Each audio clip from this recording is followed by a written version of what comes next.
So, hello everyone. I'll be talking today mainly about a special case of a conjecture of Grönbaum, an old conjecture, and how we attack that algorithmically. So we'll need these definitions here. So this is a set of families of graphs, these gamma j comma k that you see here. So this will be the family of all graphs whose order and circumference differ by k. Order is a number of vertices in a graph, and circumference is the length of a longest cycle. Yeah, so that's the second parameter. And the first parameter is a bit more tricky. You want that in these graphs, any j vertices are missed by some longest cycle. Yes, and Grönbaum conjectured that if your two parameters are equal and at least two, this parameter is at least two, then there will be no such graphs. And very little is known about this. If you go down all the way down to j equals 1, then we know quite a bit. So these are exactly the so-called hypo-Hamiltonian graphs. So these are non-Hamiltonian graphs in which every vertex deleted subgraph is Hamiltonian, right? They must be non-Hamiltonian because the circumference must be n-1. So that's the length of a longest cycle. The length is n-1, n is always the order. But any vertex you take out, you get a Hamiltonian graph. And you see an example down here. Famous graph, this is Peterson's graph, which is hypo-Hamiltonian. And gave an asymptotic solution to this conjecture. This was actually accepted just yesterday. So what is the main theorem? Any positive integers j and kappa you give me, and any graph you give me, A, might be connected or not, doesn't matter. There's an infinite family of kappa-connected graphs, such that this A that you gave me is an induced subgraph of every member in the family. Every member of the family has circumference exactly order minus j, just as these graphs in your family, the order goes to infinity of the ratio you see down here is 1. Now, what is a ratio? Well, it's the number of j vertex subsets whose removal gives a Hamiltonian graph over the number of all j vertex subsets. Yeah. But I don't want to talk about this today. This is not algorithmic. These are the Romanian algorithms days. So I chose a more algorithmic topic for today. And so we will look essentially at a special case of a special case of a special case of Grönbaum's conjecture so that we can finally say something. So let's focus on this first open case of Grönbaum's conjecture, j equals 2. There is a relaxation of this question. Pach and Stechkin, and they essentially ask whether, if you're given a graph and you know that any two vertices you remove, you get a Hamiltonian graph, does the original graph have to be Hamiltonian or not? And this is one of the cases in the series of questions they ask, but I would say it's maybe the most important one. And just notice that the only difference between the Cartwright-Al question, the Grönbaum question or conjecture, is that Grönbaum insists on the circumference being n-2, which is another step, another even more difficult step. But in the Cartwright-Al problem, we don't care about that. So the circumference may not be n, but it may be n-1, which makes life a lot easier. Still, we cannot say anything about this. We don't know how to solve this problem of Cartwright-Al. So we further restrict, right? So we will look at this problem under the restriction that the two vertices you remove are actually adjacent. They're at distance 1. And the pragmatic reason is that we can then finally give some results. But there is also a different reason. So if you look at the let's say complement, so you now remove vertices at this, we can solve it. So just take this a very simple construction. It takes a complete graph on t vertices and the complement of the complete graph on t plus 2 vertices, and you see an example for t equals 6, then this does the job. So this is diameter 2. You might notice if you ask me about larger diameter, I don't know how to do it. But let's stick to the adjacent case now. So we are thus investigating what I call K2 hypo-Hamiltonian graphs. So these are non-Hamiltonian graphs, right? Themselves, they are non-Hamiltonian. But any two adjacent vertices you remove, you get a Hamiltonian graph. And again, an example of such a graph is Peterson's graph down here. Yeah, so it's not Hamiltonian. You don't a cycle going through every vertex. I should have mentioned that. So a Hamiltonian cycle is just a cycle going through every vertex of the graph. It's an important concept in graph theory and other fields. So Peterson's graph does not have a Hamiltonian.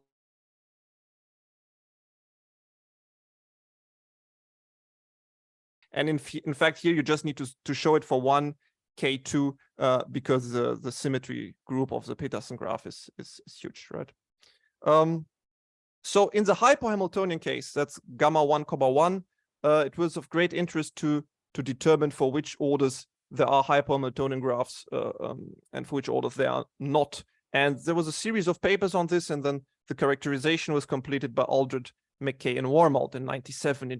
You can see down there on the last line there the orders, and this is a characterization. So we want to do something similar for the K2 case. That was one of the purposes here.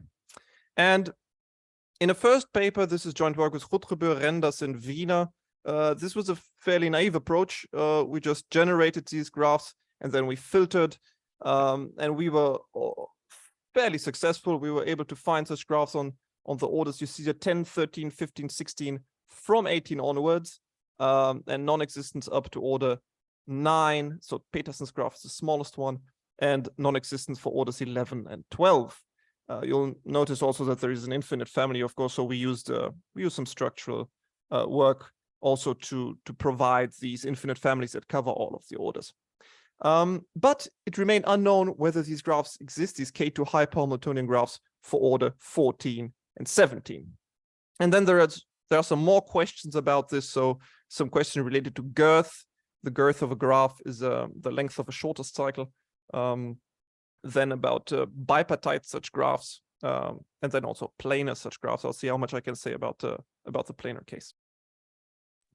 So to attack these problems, we designed a specialized generator that will exhaustively generate all pairwise non-isomorphic K2 hyperhamiltonian graphs for some order, smallish orders that you give me. And this is inspired by an algorithm for hyperhamiltonian graphs, which was done by Rutgeber and myself, and that is based on that work that I already talked about of Aldred, McKay, and Wormald. But there are some differences, so I'll speak about that in a moment. So this general strategy is that we will use obstructions. So we will describe these for K2 hyperhamiltonicity. What does that mean? These are properties that cannot hold for K2 hyperhamiltonian graphs. Yes, and then we will use these obstructions to reduce the search space. As probably everybody here knows, if you look at all graphs, from a fairly small order onwards, you are completely lost because there are far too many. So you need to restrict your search space in a good way. So that's what we're trying to do here. Let me start with a few structural lemmas on these K2 hyperhamiltonian graphs. You see there is a parenthesis around the hypo because some of the lemmas are more general. They hold in K2 Hamiltonian graphs. That just means that you don't care what the graph itself is, whether it is Hamiltonian or not. That's a bigger family, of course. And some of these will be used as bounding criteria. And which ones we chose was just based on experiments, right? Some experimental analysis. Because you might have the feeling that, well, if you have more structural insights, then your algorithm will be better, but that is far from the truth.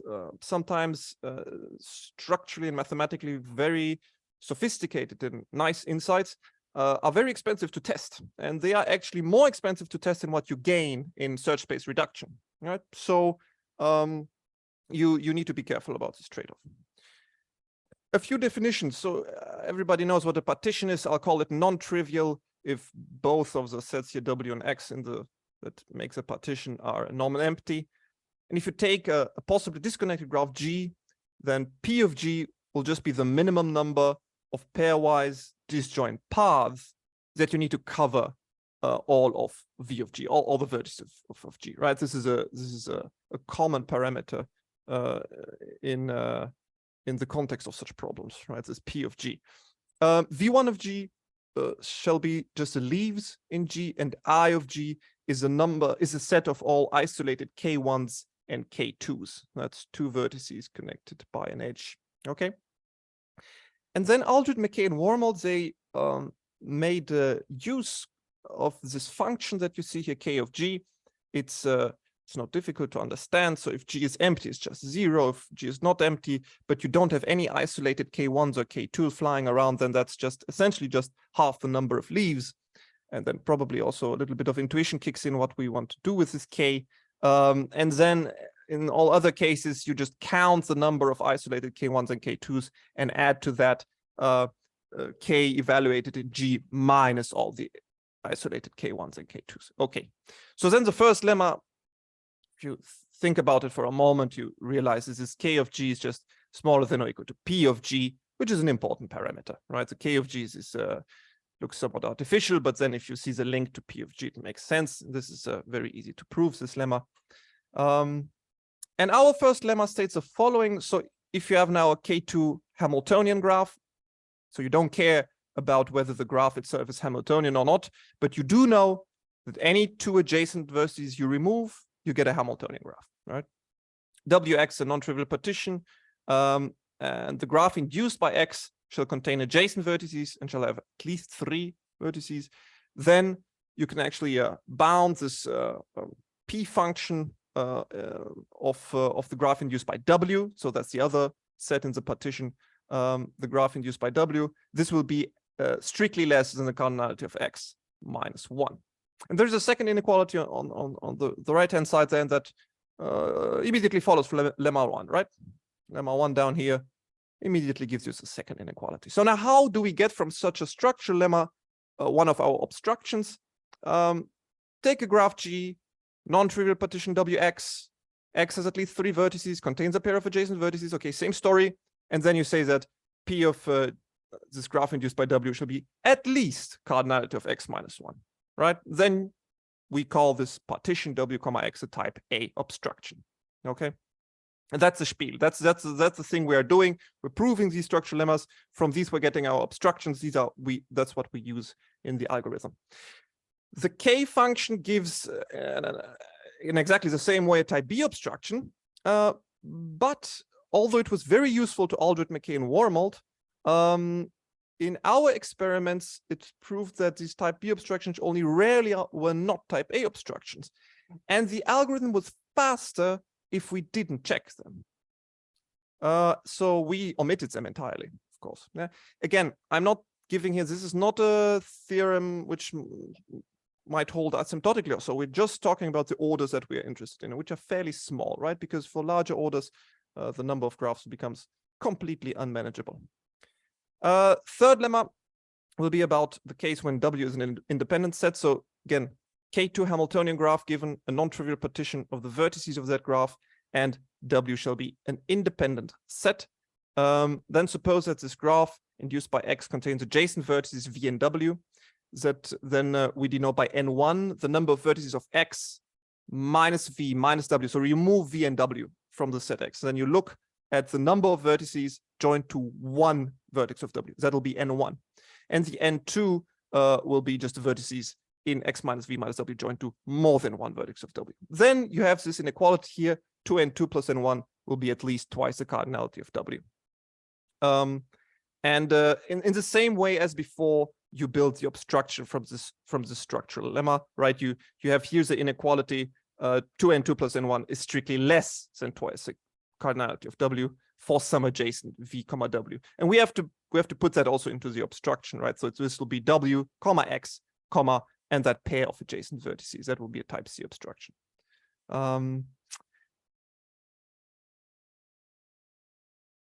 If you have now a K2 hyperhamiltonian graph, so here we very much use the interplay between the K2 Hamiltonicity of the graph and the non-Hamiltonicity, and it contains a triangle UVW, then you pick one of the vertices of the triangle, then that will have at least 2 neighbors, not in the union of the closed neighborhoods of the other 2 vertices.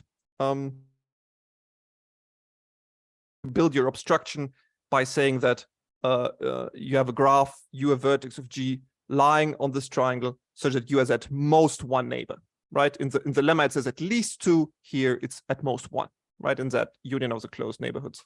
Then we say that U comma the triangle is a triangle obstruction. In the same way, lemma 5, I won't bore you with this, is the same thing for 4 cycles, and perhaps you are wondering, well, what about 5, 6, 7? And so you can't continue doing this. It just works for these two. But these are fairly useful, these lemmas. Somewhat, unfortunately, maybe all of these lemmas are quite easy to prove. None of this is very difficult. We have much more interesting structural insights, but they are useless algorithmically. So I won't talk about them.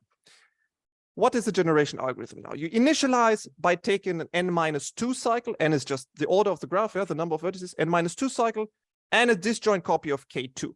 Just two vertices, V and W, connected by an edge. So at least you know that if you remove this copy of K2, you get a Hamiltonian graph. So at least for one of them, it does work. And then we get new graphs by adding two edges with endpoint V, two edges with endpoint W, in all possible ways that don't make the graph Hamiltonian, right? We want to generate K2 hyper-Hamiltonian graphs. We don't want them to be Hamiltonian, and we filter out isomorphic copies. Maybe I'll have time to talk about this later, but maybe I won't. So any K2 hyper-Hamiltonian graph of order n must have a subgraph isomorphic to one of these new graphs, as these graphs, these K2 hyper-Hamiltonian graphs, are three connected. That's very easy to prove also. So on each of these new graphs, we then call an algorithm which adds edges until we can prove the search. That's the whole idea here. We start with this very simple setup, just like in the paper with Rutreber, just like in the Aldrin McKay-Wormald paper. We start with a very simple setup and we add edges until you can't do that anymore. And in very few cases, we will have to actually check K2 hyperhomogeneity explicitly, which is expensive. But I'll give a statistic in a moment. So these obstructions that I gave you, these minimize the number of edges that we need to add, right? But we'll be a bit more clever about that. So yeah, as I said, computing this K2 hyperhomogeneity is expensive. You all know Hamiltonicity already, NP complete. So before doing this, we look for obstructions that make it impossible for the graph to be K2 hyperhamiltonian, right? So just a statistic here for order 18, for instance, we had in excess of 6 million generated intermediate candidate graphs. Only 98 did not contain any of these obstructions that I showed you, right? And then 3 of these turned out to be K2 hyperhamiltonian. So that's a huge reduction in search space, and then you can actually do something. Now, suppose we add an edge during this algorithm, we add an edge to a non-Hamiltonian graph and we get a Hamiltonian graph. Now, in this case, we forbid the adding of this edge to any graph containing G as a subgraph by keeping and updating a list of forbidden edges associated with the graph, which we're building right now, right? So, and for the efficiency of the algorithm, it is then important that in each call of this main routine that we have, as few edges as possible are added, right? So the depth of that tree should be as small as possible. And to this end, so after we find an obstruction, we only need to add edges that destroy or work towards the destruction. It might be that you can't do it with just one edge, you need more. So you work towards the destruction of this obstruction instead of adding all non-forbidden edges. And in the main routine, we also look at obstructions. We analyze the obstructions in the graph and count how many non-Hamiltonian successors it actually has. And the obstruction with the fewest will be then the one we destroy, work towards destruction of. Okay, I make this distinction because it might be that you need quite a few edges to do that. Yeah, isomorphy, I will skip this. It's a bit tricky in general, but for us, it's not so complicated to check isomorphy. We use the naive approach, which works fairly well enough. It's not the bottleneck of the algorithm. Now, the second part of the story here is the implementation, right? This must, of course, be in C. We need a very fast algorithm. This was done this is a substantial amount of work, right? And this was done by Jan Renders, and the code you can find on GitHub. So he's doing his PhD under the supervision of Jan Rutreber and myself. So this, ultimately, this program, what does it do? It generates all pairwise non-isomorphic K2 hyperhamiltonian graphs of order n up to n equal 19. And this was previously only done up to order 13 with that generation, but clever generation plus filter approach. Let me talk a bit about the speed difference. So for instance, for order 13, I think it says there, it should be 13, yeah. The old algorithm needed about 1 CPU year, and the new one needs less than a second. And the complete lists of all of these computations you can find on the House of Graphs. This is a website we maintain with some graphs we consider interesting in some way. These are the results in a table. I'll leave this here for a moment so that you can digest it. So these are the counts of K2 hyperhamiltonian graphs we obtained. So the bold numbers are the new results. So what are you seeing here? First column is the order, number of vertices, yes?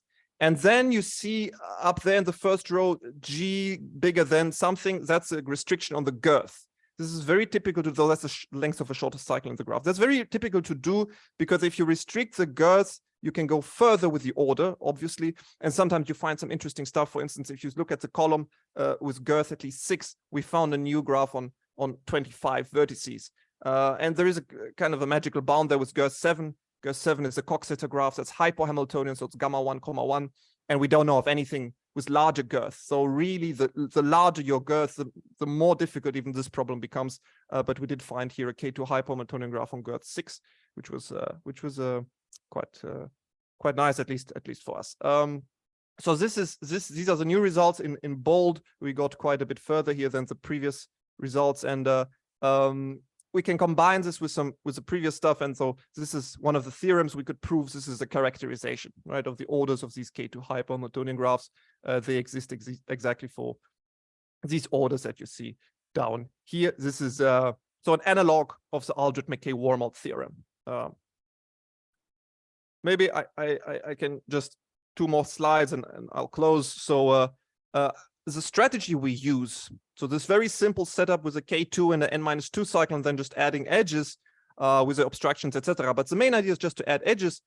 This has one nice advantage that you can, for instance, check planarity very easily, right? You just add edges.